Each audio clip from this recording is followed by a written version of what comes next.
Have you ever wondered what would happen if your neighborhood, city, country was on a completely different continent?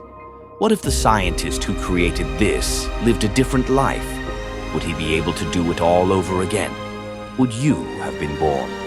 No matter what climate, no matter what continent, no matter what conditions, life is born and civilizations are born.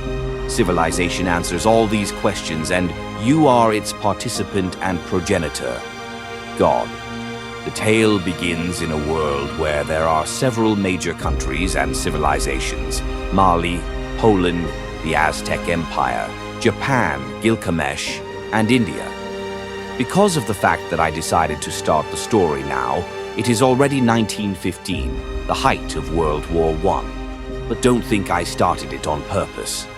No, the rulers themselves started it because of their ambitions.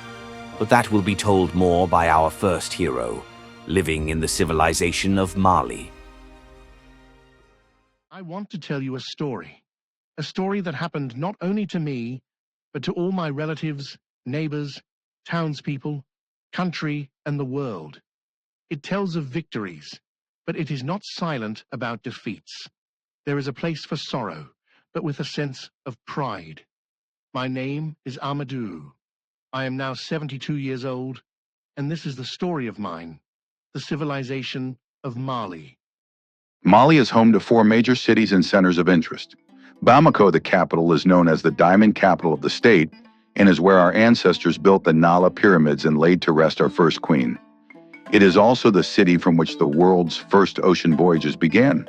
Jeddah, the capital of factories in the desert, is where our ancestors built the Taj Mahal, and more recently, two lightning rods called the Djinn Towers were constructed.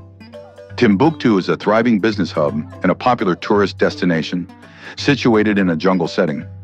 Our ancestors constructed the Timbuktu Lighthouse with the specific intention of shining brightly at night, effectively disrupting the activities of the Aztecs on the other side. Gundam is a renowned center of academic and political excellence, boasting the largest canal in the world, built on expansive meadows. A huge house of ministers was built in it, and now they are finishing the construction of the Friendship Statue in honor of the fact that Hong Kong joined our state 150 years ago. You may be wondering why Mali looks the way it does. Mali's economy was initially driven by the discovery of rare stone deposits and the subsequent growth of the silk industry.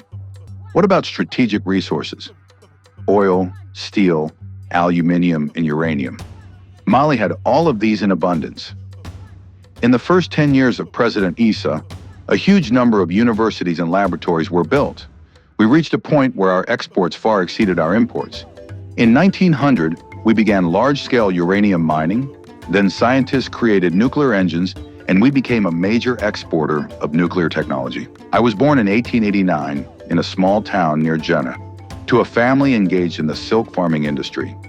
Our lifestyle was comfortable, though not as opulent as that of residents of major urban centers. In the evenings, I would peruse the newspapers, admiring the illustrations of the impressive skyscrapers that were becoming increasingly common in urban landscapes. I subsequently enrolled at the most prestigious military academy, situated in the mountains of Jeddah. The First World War commenced as a result of the Gilgamesh Navy initiating hostilities against our scientific ally India. In response, we declared war on Gilgamesh, with neighboring Poland acting as their ally. Additionally, the king exercised control over all factories, including the diamond factory. The need for substantial resources provided Poland with an opportunity to initiate an escalation, with their initial assault battalions advancing towards our border. However, they failed to anticipate the availability of multiple airfields with jet fighters and bombers. Consequently, the war rapidly shifted to the Western Front on Polish territory. I was 23 years old and assigned the task of capturing Łódź.